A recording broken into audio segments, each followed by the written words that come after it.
नमस्कार, मैं हूं पवन त्यागी।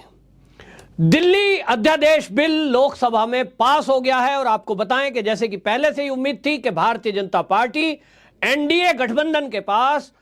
पूर्ण बहुमत है और बहुमत जितना वोट पास करने के लिए चाहिए था वो उसके पास है। ये विपक्ष भी जानता है और इसलिए ध्वनि मत से ये पास हो गया है। और इस पास होने के साथ ही जो गृह मंत्री अमित शाह हैं उन्होंने लोकसभा के अंदर विपक्ष के सभी सवालों का उत्तर दिया। वहीं जो आम आदमी पार्टी पिछले काफी दिनों से भारत में लोगों को बरगलाने में लगी हुई थी और वो ये सवाल उठा रहे थे कि ये तो सुप्रीम कोर्ट की भावनाओं के विरुद्ध है, उसके फैसले को पलट दिया गया है। वहीं ये कहा जा रहा था कि ये तो जो है संघीय ढांचे पर प्रहार है और इस तरह से देश का जो विपक्षी पार्टी हैं, जो INDIA में गठबंधन में शामिल लोग हैं, उनके हर प्रश्न का उत्तर अमित शाह ने दिया। तो पूरे विपक्ष की पोल खोल कर रख दी कि जो ये आज कांग्रेसी लोग अरविंद केजरीवाल की भाषा में उसके जो भाषा है उसमें भाषा मिलाकर यानी उसी के शब्दों को बोल रहे हैं,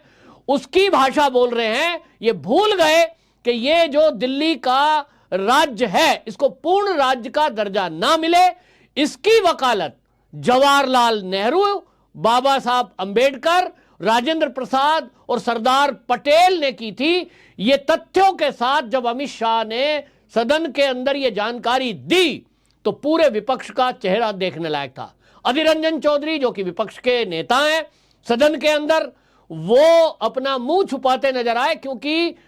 ये बयान जो है उन्होंने कई बार दिया और सारे विपक्षी नेता, चाहे शशि थरूर थे, चाहे वो बादल की जो है हरसिमरत कौर थी, ये राघव चड्डा, संजय सिंह प्रेस कॉन्फ्रेंस करके कह रहे थे कि साथ सुप्रीम कोर्ट ने हमारे पक्ष में फैसला दिया, ट्रांसफर पोस्टिंग का अधिकार दिल्ली सरकार को दिया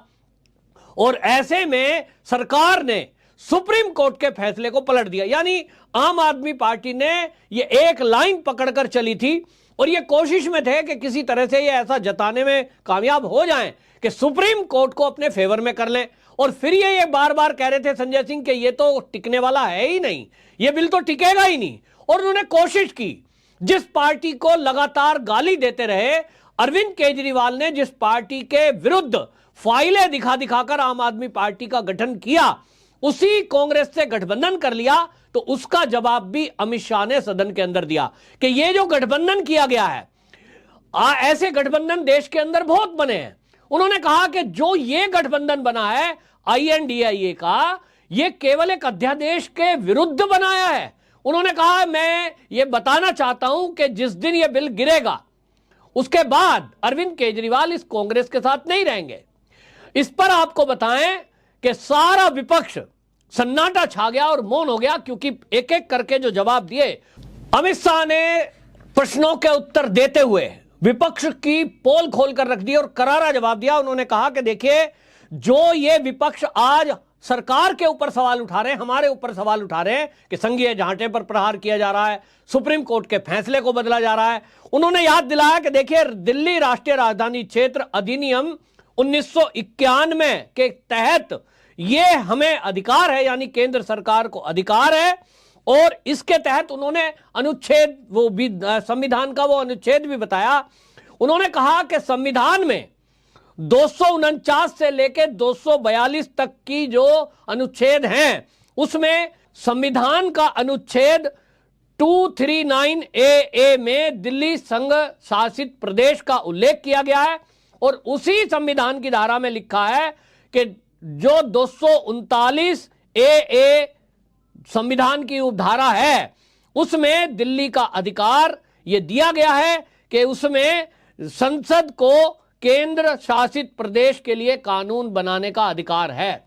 तो ये मैं पहले से कहता आ रहा हूं, आप पहले वीडियो देखेंगे तो मैंने उसमें भी बोला है कि जो ये विपक्षी पार्टियां एक झूठ फैलाने की कोशिश कर रही हैं कि केंद्र सरकार राज्य सरकार के अधिकारों पर हनन कर रहा है, दिल्ली में जो किया जा रहा है वो बाकी जगह भी किया जाएगा, इसका अमित शाह ने सीधा सीधा जवाब दिया कि ये ऐसा कुछ नहीं है, संविधान के तहत किया जा रहा है। और उन्होंने ये भी बताया कि सर्वोच्च अदालत के जिस उल्लंघन की बात विपक्ष फैला रहा है उसमें भी वो कहते हैं कि जो सुप्रीम कोर्ट का फैसला आया है उस फैसले में जो पैरा 86 और 89 है उसमें बाकायदा लिखा है कि संसद को संविधान के जो पैरा है, संविधान की जो धारा है 239 AA के तहत कानून बनाने का अधिकार है। यानी जो मोदी सरकार है उसने ना तो सुप्रीम कोर्ट की अवहेलना की है, ना संविधान की अवहेलना की है, और ये जो विपक्ष है ये केवल और केवल संसद में हंगामा कर रहा था, झूठ फैला रहा था। पूरे देश नहीं तो दुनिया में यह फैलाने की कोशिश की जा रही थी कि यहां संविधान पर मोदी सरकार प्रहार कर रही है। इसमें आपको यह भी बता दूं कि मैं पहले से यह भी बता रहा था कि यह ध्वनि मत से पास होगा, क्योंकि लोकसभा में मोदी सरकार के पास बहुमत से कहीं ज्यादा सांसदों की संख्या है और यह विपक्ष अच्छी तरह जानता है। लेकिन उसके बावजूद भी राज्यसभा हो या लोकसभा, आम आदमी पार्टी के सांसद लगातार बाधा उत्पन्न कर रहे थे। वहीं आपने देखा कि राज्यसभा में जगदीप धनखड़ जी ने सख्त कार्रवाई संजय सिंह के लिए की, क्योंकि वो बार बार बैल में आ रहे थे,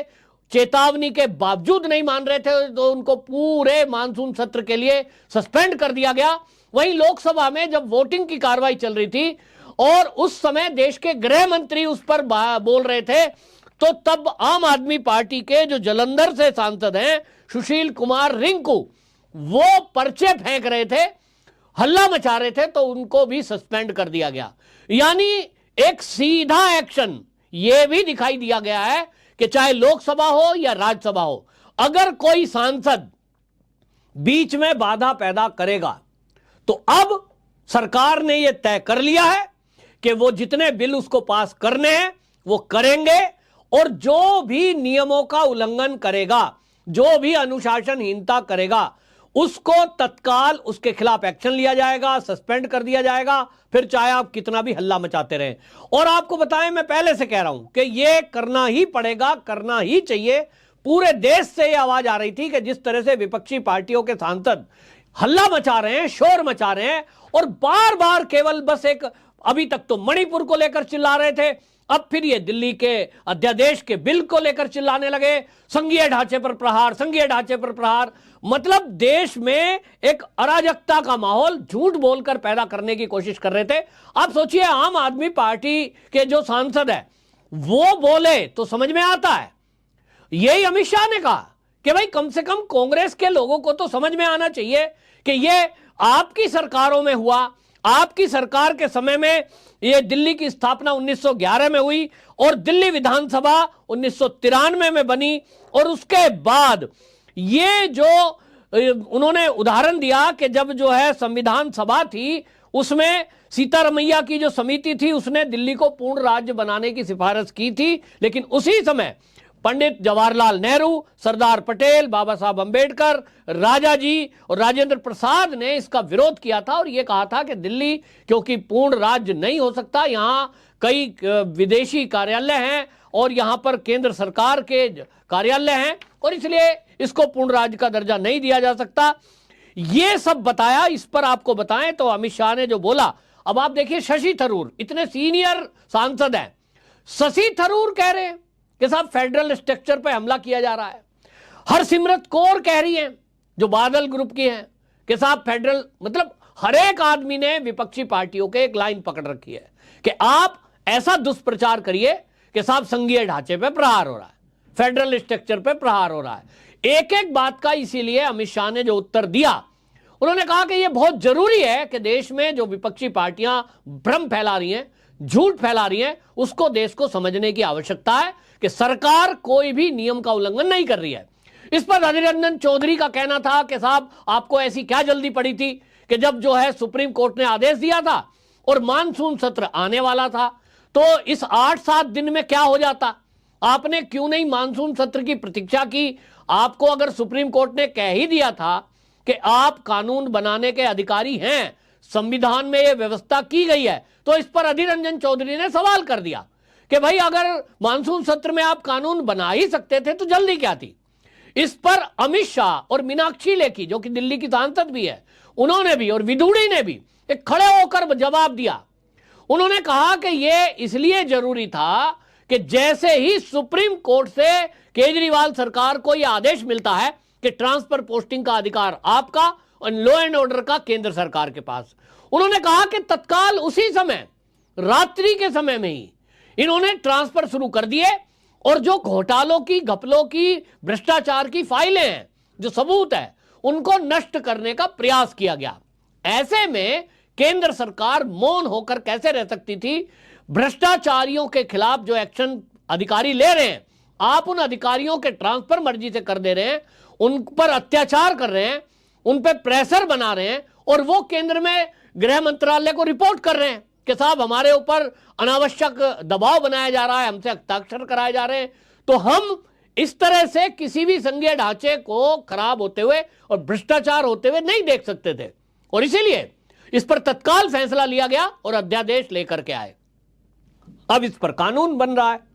तो हमने कुल मिलाकर भ्रष्टाचार रोकने के लिए सब किया। दिल्ली सरकार को अमित शाह ने बताया कि देखिए, बाकी सरकार भी यहां रही है। जब 1911 में यह राज्य बना है, दिल्ली केंद्र शासित प्रदेश की जो स्थापना है वो 1993 में हुई है, और इसके बाद से बीजेपी की भी सरकार रही है और कांग्रेस की भी सरकार रही है। तो अमित शाह ने सवाल उठाया कि भाई आज तक किसी का तो झगड़ा हुआ नहीं एलजी या केंद्र से, अभी क्यों हुआ? तो उन्होंने कहा केंद्र सरकार अभी भी ये चाहती थी कि सरकार मिलकर काम करे, लेकिन केजरीवाल की मंशा लोगों की सेवा करना नहीं है, उनको केवल झगड़ा करना है, उनको केवल समस्याएं खड़ी करनी है। आप देख लीजिए, चाहे यमुना की सफाई हो, फिर चाहे कोविड का कार्यकाल हो, फिर चाहे प्रदूषण का मुद्दा हो, ये हर बार हाथ खड़े करके खड़े हो जाते हैं, साहब मेरे हाथ में तो कुछ है नहीं, दूसरों पर दोष लगाते हैं। और इसलिए जब काम ही केंद्र को करना है, इनको केवल विज्ञापन देने हैं, तो ऐसे में अधिकार केंद्र के पास क्यों ना हो, जबकि ये दिखाई दे रहा है कि एक सरकार जो दिल्ली में है वो भ्रष्टाचार कर रही है, मनमाने नियुक्ति कर रही है। अभी 450 नियुक्ति का मुद्दा मीनाक्षी लेखी ने संसद में उठाया। कौन नहीं जानता कि 1-1, 1.5 लाख रुपए नौकरी पे अपने रिश्तेदारों को भर्ती कर दिया गया, जिसमें एसटी, एससी, ओबीसी का आरक्षण भी वो व्यवस्था लागू नहीं करी। तो कोई एससी, एसटी, ओबीसी वाले जो आरक्षण की बात करने वाले हैं, इस पर क्यों नहीं बोल रहे? ये मीनाक्षी लेखी ने सवाल उठाया। कुल मिलाकर भारतीय जनता पार्टी के सांसदों ने, अमित शाह ने विपक्ष को जमकर के संसद में धो दिया है, एक तरह से कहें तो एक्सपोज कर दिया है, और अब यह बिल पास हो गया है। तो राज्यसभा में भी पहले आपको बता ही चुका हूं मैं कि जो एनडीए है, मोदी सरकार है, इनके पास जो अभी तक के आंकड़े हैं उसमें एनडीए के पास 111, वाईएसआर के 9, बीजेडी के 9, नॉमिनेट किए हुए 5, अदर यानी निर्दलीय 2, और इस तरह से 125 का आंकड़ा राज्यसभा में इनके पास बहुमत के तौर पर एनडीए के पास है। वहीं INDIA जो गठबंधन है, इनकी संख्या कुल मिलाकर 109 है। और यहां आपको यह भी बता दूं कि इस 109 में फिर से एडवांस बता रहा हूं कि राज्यसभा की कार्रवाई में यदि किसी सदस्य ने वहां हस्तक्षेप करने की कोशिश की तो जगदीप धनखड़ जी सीधे सीधे उसको सस्पेंड करेंगे और बाहर करेंगे। कुल मिलाकर तो अब ये पास हो ही गया, और इसमें सब विपक्षी पार्टी जहां एक तरफ एक्सपोज हो गई हैं, वहीं केंद्र सरकार ने दिखा दिया है कि वो अब जो अविश्वास प्रस्ताव ये विपक्ष लाया है वो भी यहां टिकने वाला नहीं है। आपकी क्या राय है? कमेंट बॉक्स में जरूर बताएं। वंदे मातरम।